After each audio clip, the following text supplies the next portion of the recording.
View 360 میں امریکہ اور ایران کے درمیان تناؤ عروج پر بین الاقوامی سیکیورٹی پر کیسا اثر پڑ سکتا ہے؟ شہریت قانون اور رجسٹری کے خلاف دلی کے شاہین باغ کی خواتین 3 ہفتے سے سڑک پر، اور سال 2020 روہنگیا پناہ گزینوں کے لیے کیسا ہوگا؟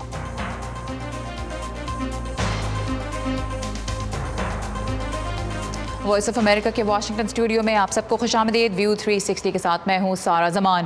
عالمی برادری کی جانب سے تحمل کی اپیلوں کے باوجود ایران اور امریکہ ایک دوسرے کے خلاف دھمکیوں پر قائم۔ امریکہ کے 3,500 فوجی اب مشرق وسطی روانہ۔ ایرانی قیادت کو یہ سمجھنا ہوگا کہ امریکیوں پر حملے کی قیمت ہوتی ہے۔ خدا نے سلیمانی کے قتل کا بدلہ لینے کا وعدہ کیا ہے۔ امریکی ڈرون حملے میں ہلاک ہونے والے ایرانی جنرل قاسم سلیمانی کو آج ان کے آبائی شہر کرمان میں سپرد خاک کرنے کے لیے لاکھوں کی تعداد میں لوگ جمع ہوئے، لیکن اس موقع پہ بگدڑ مچنے سے کم از کم 35 افراد ہلاک ہو چکے ہیں جبکہ 40 سے زیادہ زخمی ہوئے، جس کے بعد ایرانی میڈیا کے مطابق تدفین کو مؤخر کر دیا گیا۔ جنرل سلیمانی کی نماز جنازہ پیر کو تہران میں ادا کی گئی تھی۔ ایران کی اہم القدس فورس کے سربراہ 3 جنوری کو بغداد ایئرپورٹ کے قریب امریکی حملے میں ہلاک ہوئے تھے۔ عالمی برادری کی جانب سے تحمل کی اپیلوں کے باوجود امریکہ مشرق وسطی کی جانب تقریباً 3,500 فوجی روانہ کر رہا ہے۔ فوجیوں کی منزل کیا ہوگی، اس بارے میں معلومات کو راز رکھا جا رہا ہے۔ عسکری ماہرین کا کہنا ہے کہ امریکہ نے 30 سال میں پہلی بار فوجیوں کو اتنی جلدی اور اتنی بڑی تعداد میں حرکت دی ہے۔ دوسری جانب صدر ٹرمپ کی طرف سے ایران کے ثقافتی مقامات کو نشانہ بنانے کی دھمکیوں سے اختلاف کرتے ہوئے امریکی وزیر دفاع مارک ایسپر نے واضح کیا ہے کہ یہ جنگی اصولوں کی خلاف ورزی ہوگی اور امریکہ ایسا نہیں کرے گا۔ ایک طرف امریکی فوجی مشرق وسطی پہنچ رہے ہیں اور دوسری جانب وائٹ ہاؤس اور کانگریس کے درمیان ایران کی جانب پالیسی پر اختلاف اب کھل کر سامنے آ رہا ہے۔ تفصیلات کے لیے چلتے ہیں فائزہ بخاری کی جانب جو کیپٹل ہل سے ہمارے ساتھ ہیں۔ فائزہ، یہ بتائے گا کہ کیا ایشو ہے، کانگریس اس وقت کیا کہہ رہی ہے؟ اس ایشو پر جیسے کہ پہلے بھی بہت سے ایشوز پہ ایسا ہو چکا ہے کہ وائٹ ہاؤس اور کانگریس جو ہے وہ ایک پیج پر نظر نہیں آ رہے تھے، لیکن اس حوالے سے وائٹ ہاؤس آج اور کل کانگریس کو اس واقعے کے حوالے سے بریفنگ بھی دیں گے۔ کانگریس کے اراکین جس میں دونوں پارٹی شامل ہیں، حزب اختلاف کی جماعت ڈیموکریٹس کے علاوہ صدر ٹرمپ کی اپنی پارٹی ریپبلکنز بھی اس بات پر گلہ کرتے ہوئے نظر آتے رہے ہیں کہ وہ بہت سے آپریشنز کانگریس کو اعتماد میں لیے بغیر، کسی کی نالج کے بغیر، ایگزیکٹو آرڈرز کے تھرو جو ہیں وہ کر لیتے ہیں، جیسے کہ یہ واقعہ بھی اسی طرح کا ہے۔ حزب اختلاف کی جماعت ڈیموکریٹس نے کہا ہے کہ صدر ٹرمپ نے کانگریس کو اعتماد میں نہیں لیا اور اسی وجہ سے نینسی پیلوسی جو کہ اسپیکر ہیں انہوں نے یہ کہا ہے کہ صدر ٹرمپ کی جانب سے ایران کے جو خلاف عسکری اقدامات ہیں ان کو محدود کرنے کے لیے اس ہفتے کسی بھی دن ایک قرارداد لائی جائے گی، اس پہ ووٹنگ بھی کرائی جائے گی۔ اس کے علاوہ میں ذکر کرنا چاہوں گی صدر ٹرمپ کی ٹویٹ کا جو اس واقعے کے حوالے سے انہوں نے کی ہے، اس کا ترجمہ میں پڑھنا چاہوں گی۔ انہوں نے کہا کہ میڈیا میں میرے بیانات امریکی کانگریس کے لیے ایک طرح سے نوٹیفیکیشن ہیں کہ اگر ایران نے کسی امریکی شہری یا مقام پر حملہ کیا تو امریکہ فوری طور پر اور پوری طرح سے جوابی کارروائی کرے گا، اور شاید یہ غیر متناسب بھی ہو۔ ایسے کسی قانونی نوٹس دینے کی ضرورت تو نہیں ہے، لیکن یہ پھر بھی دیا جا رہا ہے۔ اب یہ امریکی کانگریس میں اس حوالے سے کیا فیلنگز پائی جا رہی ہیں اور امریکہ ایران کے تعلقات تناؤ کے اس نہج پر کیوں پہنچے ہیں، اس حوالے سے ایک رپورٹ تیار کی ہے، آئیے وہ دیکھتے ہیں۔ قاسم سلیمانی کی ہلاکت پر امریکی سیاست کے اہم رہنماؤں نے بھی اظہار خیال کیا ہے۔ سینٹ میں اکثریتی لیڈر مچ میکونل سمیت صدر ٹرمپ کی ریپبلکن پارٹی کے اکثر ارکان نے اس اقدام کو سراہا۔ بہت لمبے عرصے تک اس مکروہ شخص نے بغیر کسی رکاوٹ کے بے شمار بے گناہوں کو اذیت کا شکار کیا، اب اس کی قیادت ختم ہو گئی ہے۔ سینٹ میں اقلیتی لیڈر چک شومر نے تشویش کا اظہار کیا کہ صدر ٹرمپ نے یہ حملہ کانگریس کو اعتماد میں لیے بغیر کیا۔ کانگریس کے ساتھ پیشگی مشاورت اور شفافیت کی ضرورت کو آئین میں شامل کرنے کی کوئی وجہ تھی، کیونکہ اس چیز کا فقدان جلدی میں کیے گئے غلط فیصلوں کا باعث بن سکتا ہے۔ ایوان نمائندگان میں اسپیکر نینسی پیلوسی کے مطابق ہاؤس میں اس ہفتے کے دوران صدر ٹرمپ کے ایران کے خلاف عسکری اقدامات کو محدود کرنے کے لیے ایک قرارداد پر ووٹنگ کرائی جائے گی۔ دوسری جانب نگران عراقی وزیر اعظم عادل عبد المہدی کی خواہش پر عراقی پارلیمنٹ نے ایک قرارداد منظور کی، جس میں غیر ملکی فوجوں سے کہا گیا ہے کہ وہ ان کے ملک سے نکل جائیں۔ ایران کے ساتھ جوہری معاہدے سے خود کو الگ کرنے کے بعد سے امریکہ نے ایران کے خلاف مزید سخت اقدامات کیے اور ہمارے ساتھ ہو یا ہمارے مخالف کی پالیسی اپنا لی۔ عراق کے لیے اس صورتحال میں کوئی پوزیشن لینا بہت مشکل ہے۔ امریکہ اور ایران کے مابین تعلقات میں تلخی کوئی نئی بات نہیں ہے، لیکن دونوں ملکوں کے درمیان کھنچاؤ کی اس تازہ لہر کے تانے بانے دسمبر کے امریکی حملے سے بھی جا ملتے ہیں، جو امریکہ کے بقول ایرانی حمایت یافتہ عراقی ملیشیا کتائب حزب اللہ کے ہاتھوں عراق میں امریکی فوجی ٹھکانوں پر مسلسل حملوں کے جواب میں کیے گئے۔ 31 دسمبر 2019 کو عراق کے شہر بغداد میں مشتعل مظاہرین اور ملیشیا کے جنگجوؤں نے امریکی سفارت خانے کے داخلی راستے پر قائم سیکیورٹی پوسٹ کو آگ لگا دی۔ صدر ٹرمپ نے ٹویٹر پر ایران کو دھمکی دیتے ہوئے کہا کہ اس حملے میں ہونے والے کسی بھی جانی اور مالی نقصان کی اسے بھاری قیمت چکانا پڑے گی۔ 3 جنوری کی صبح بغداد کے ہوائی اڈے کے باہر ایک ڈرون حملے میں ایران کی القدس فورس کے سرکردہ کمانڈر قاسم سلیمانی کو ہلاک کر دیا گیا۔ قاسم سلیمانی کو ایران میں آیت اللہ خامنائی کے بعد سب سے طاقتور شخصیت سمجھا جاتا تھا۔ امریکہ اور اسرائیل جان لے کہ میرے والد کی شہادت نے لوگوں میں مزاحمت کے خلاف ڈٹ جانے کا شعور بیدار کر دیا ہے اور یہ چیز ان کی کھوکھلی بنیادوں کو مسمار کر دے گی۔ جی سارا، اس واقعے کے رد عمل کے طور پر ایران میں جو ہلاکت ہوئی ہے، اس کے رد عمل کے طور پر ایران نے جوہری توانائی کے معاہدے سے خود کو الگ کرنے کی بات کی، اور وہ ایسے ہی کرتے رہے۔ اس سے پہلے بھی جب آبنائے ہرمز پہ بھی جب ٹینشنز چلی تھیں تو بھی انہوں نے یہ کہا تھا وہ بیسکلی یہ اسٹریٹجیز استعمال کرتے ہیں تاکہ امریکہ کو مذاکرات کی میز پر لایا جا سکے۔ لیکن اس حوالے سے متضاد جو ہے ٹویٹس کا سلسلہ بھی جاری ہے۔ ایران کے وزیر خارجہ جواد ظریف ایک طرف سے یہ کہتے ہیں کہ وہ امریکہ کے ساتھ بات چیت، اگر امریکہ بات چیت کے لیے راضی ہو تو وہ اس معاہدے کی پاسداری کریں گے، لیکن اس کے ساتھ جو ہے وہ سخت گیر بیانات جو ہیں وہ بھی دے رہے ہیں۔ اس کے علاوہ ایک چیز آلرائٹ، فائزہ بخاری ہمارے ساتھ ہیں کیپٹل ہل سے، اور آج بھی ایران کے وزیر خارجہ جواد ظریف نے یہی کہا کہ ایک ایسے وقت پہ امریکہ کو جواب دیا جائے گا اور ایسی جگہ پہ دیا جائے گا جس سے امریکہ کو سب سے زیادہ نقصان اور تکلیف ہو۔ Once again thank you very much Faiza Bukhari. امریکہ اور ایران کے درمیان سفارتی تعلقات تو 40 سال سے منقطع ہیں۔ جب اسلامی انقلاب کے بعد تہران کے امریکی سفارت خانے پر دھاوا بول کر 52 امریکیوں کو 444 دن تک یرغمال رکھا گیا تھا، لیکن صدر ٹرمپ کے وائٹ ہاؤس میں آنے کے بعد تناؤ میں مستقل اضافہ ہی ہوا ہے۔ اس سے پہلے کہ ہم تازہ ترین واقعات کے ممکنہ نتائج پر آج بات کریں، ایک نظر پہلے دیکھتے ہیں صدر ٹرمپ کے اقتدار سنبھالنے کے بعد واشنگٹن اور تہران کے تعلقات میں آنے والے کچھ اہم لمحات اور واقعات۔ صدر ڈونلڈ ٹرمپ شروع ہی سے ایران کے امریکہ سمیت 6 بڑی عالمی طاقتوں کے ساتھ ہونے والے جوہری معاہدے کے سخت ناقد تھے۔ 8 مئی 2018 کو انہوں نے امریکہ کو باقاعدہ اس معاہدے سے الگ کرنے کا اعلان کر دیا۔ I am announcing today that we cannot and will not make this certification.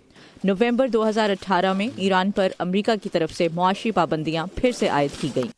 ان پابندیوں کا مقصد ایران کو خطے میں اپنی پالیسیز میں تبدیلی لانے پر مجبور کرنا تھا۔ We cannot allow the world's leading sponsor of terrorism to possess the planet's most dangerous weapons.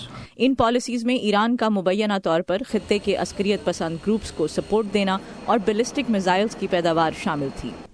تاہم یورپی یونین سمیت کئی امریکی اتحادیوں نے ان پابندیوں کی مزاحمت کی۔ ٹرمپ انتظامیہ کی جانب سے بیان دیا گیا کہ ایران کے ساتھ کاروبار کرنے والے ممالک پر بھی پابندیاں لگا دی جائیں گی۔ اپریل 2019 میں یہ خبر سامنے آنے کے بعد کہ ٹرمپ انتظامیہ اب ایران سے تیل برآمد کرنے والے ملکوں کو مزید استثناء نہیں دے گی، ایران نے آبنائے ہرمز کی گزرگاہ کو دنیا بھر کے لیے بند کرنے کی دھمکی دے دی۔ جون 2019 میں ایران کے پاسداران انقلاب کی فوج نے اعلان کیا کہ اس نے امریکہ کا ایک ڈرون طیارہ مار گرایا ہے۔ ستمبر 2019 میں سعودی عرب کی تیل کی تنصیبات پر ہونے والے حملے کے لیے امریکہ نے ایران کو ذمہ دار ٹھہرایا۔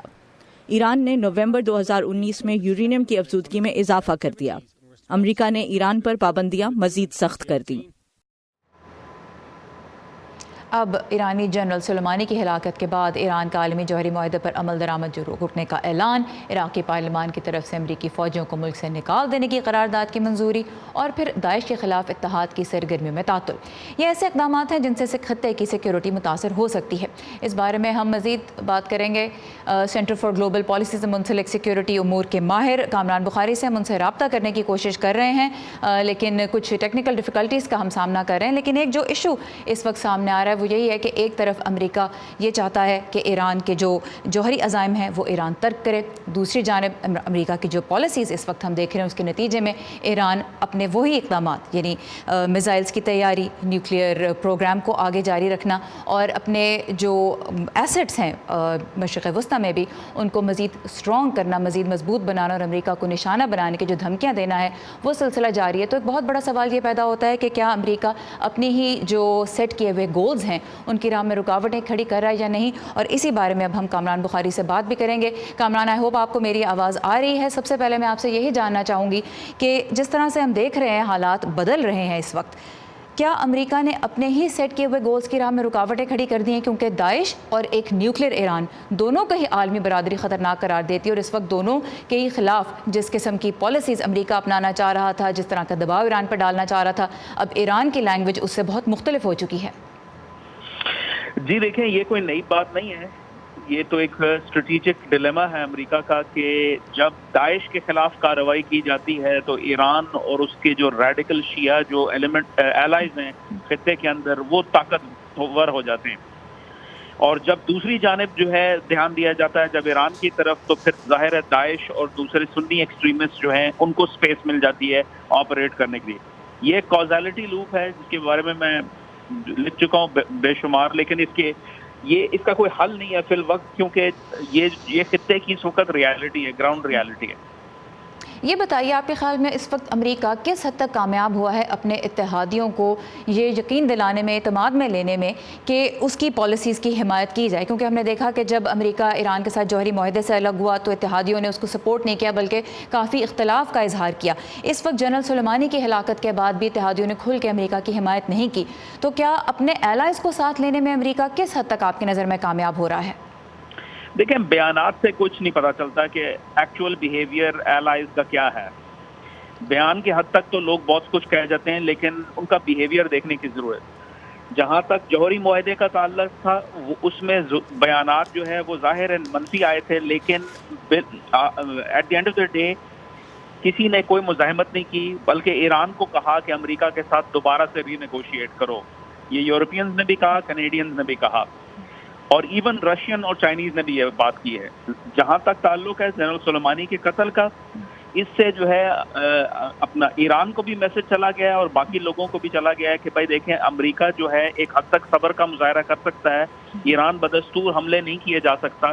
یاد رہے کہ سعودی عرب کی آئل تنصیبات پہ حملہ ہوا، اس کے بعد جو ہے آپ کے اس کے ساتھ ساتھ ڈرون پہ بھی مار گرایا، اور پھر جو بحر عرب اور خلیج فارس میں جو ٹینکروں پہ حملے ہوئے تھے، اور اس کے بعد 1 درجن حملے ہوئے ہیں عراقی اڈوں پہ جہاں پہ نشانہ بنایا گیا امریکی فورسز کو اور کانٹریکٹرز کو۔ تو جب وہ کانٹریکٹر جو ہے مارا گیا تو اس کے بعد واشنگٹن نے اقدام کیا ہے۔ لوگ یہ باتیں بھول جاتے ہیں اور سمجھتے ہیں کہ بھائی امریکہ جو ہے وہ ارریشنل بیہیویئر کر رہا ہے اور دنیا جو ہے اس کے ساتھ نہیں ہے۔ اب بات یہ ہے کامران کہ ایران تو اس طرح کے تمام تر الزامات کی تردید کرتا رہتا ہے، لیکن اب ہم لیٹسٹ یہ دیکھ رہے ہیں کہ ایران کی طرف سے بیانات یہی آ رہے ہیں کہ ہم ایسے اقدامات اٹھائیں گے کہ امریکہ اس خطے سے چلا جائے۔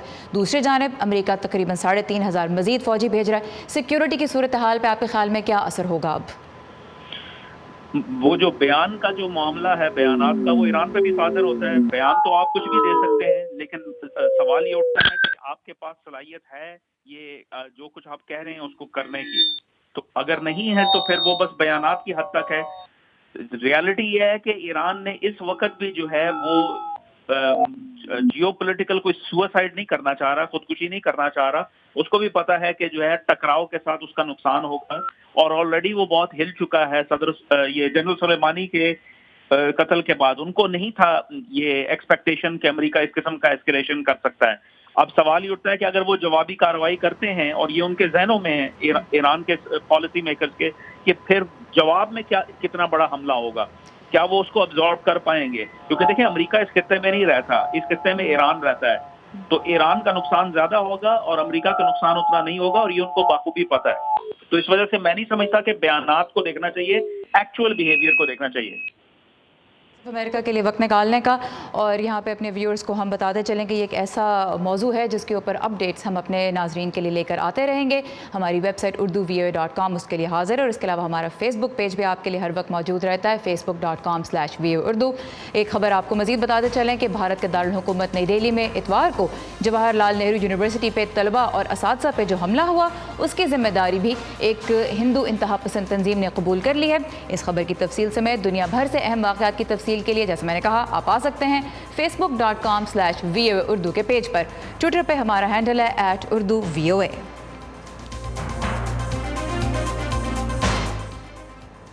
بھارت کے مختلف حصوں میں نئے شہریت قانون اور شہریت کی ممکنہ رجسٹری سے متعلق مظاہروں کا سلسلہ جاری ہے.